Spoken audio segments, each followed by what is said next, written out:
The day my parents divorced, two agreements lay on the table. One meant staying in the old neighborhood with my dad, who was drowning in gambling debts. The other meant moving to the coast with my mom, who'd remarried a wealthy man. In my last life, my little sister Chloe cried and begged for mom. I quietly packed my bags and followed dad. Later, dad quit gambling and became a millionaire, spoiling me rotten. Chloe, however, was emotionally abused and trapped at home by her stepfather.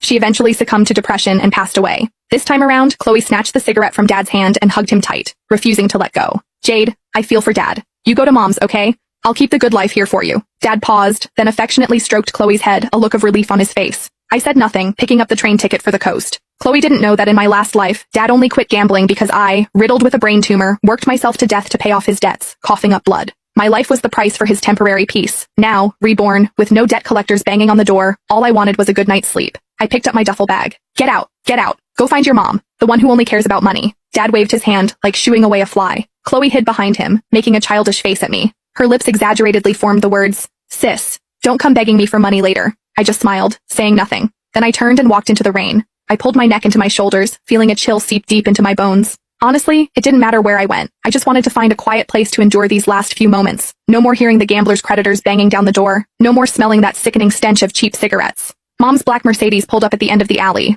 The window rolled down, revealing her perfectly made-up face. She frowned, looking at me, drenched from head to toe, a flicker of disgust in her eyes. "What happened to you? Get in, quickly, don't get the car dirty." I opened the back passenger door, about to slide in. "Put that bag in the trunk." Mom pointed at the duffel bag in my hand. "It's filthy, probably crawling with germs." I paused, but I still obediently closed the door and put the bag in the trunk. Back in the car, I huddled in the corner, careful not to touch the luxurious leather seats.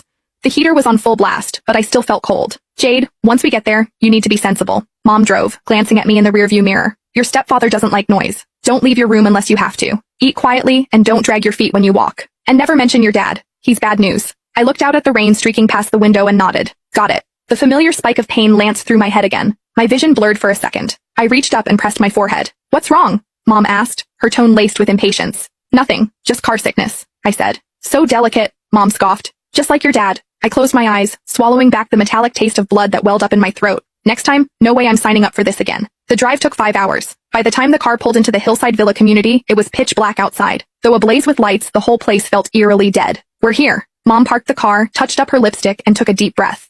She was shifting gears, transforming from the sharp-tongued woman she was with me into a sweet, devoted wife. "Get out of the car. Remember to call him Mr. Henderson." I followed her inside, still carrying my duffel bag. A man sat on the living room sofa, a blanket over his legs, a book in his hand. He looked up when he heard us. This was my stepfather, Robert Henderson, the same man who, in my last life, slowly suffocated Chloe until she broke. "You're back?" His voice was flat, emotionless.